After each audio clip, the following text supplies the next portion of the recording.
what's the risk for higher education companies when it comes to global engagement success? There's a lot of resources that have to be put in, there's a lot of dedication, there's a lot of coordination. Why is it so important? And why are the stakes high for higher education companies to be focusing versus not focusing on global engagement?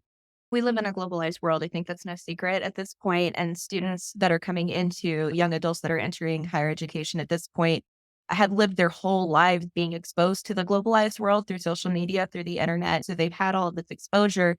But at the same time, a lot of people still live in a bubble. They think because I've seen stuff, because I've heard stuff, I know things and I've been exposed to it. And the purpose of going into higher education, I think, is to be able to live those experiences. And that is getting harder and harder, I think, to draw people in because they think they're already getting some of that through the internet, through social media.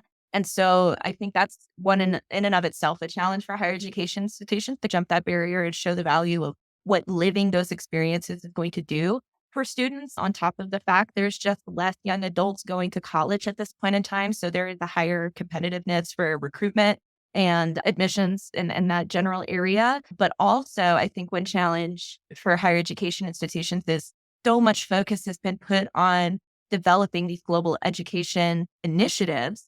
So institutions are like, we have to do this. Let's start checking off these boxes. And then what they realize is they're checking off boxes and they're not getting the results that they want for students that are being engaged or students that are studying abroad. When you're looking at the theory behind what you're doing, everyone's saying, oh, well, I'm doing what I'm supposed to do. Why are my students still not as engaged or why are my recruitment numbers low? I think a part of that has, again, to do with the internet and social media. There's a lot of what I feel can be inorganic engagement with students. You think you're checking them off, you're offering the workshops, and yet nobody's coming to the workshops. And so I think it takes extra action on the part of the institutions to have professionals in those roles that understand the students and know how to connect with them on an organic level. That's not just, I'm going to send you emails because we know students don't always read their emails, or I'm going to offer these workshops and people don't come to the workshops.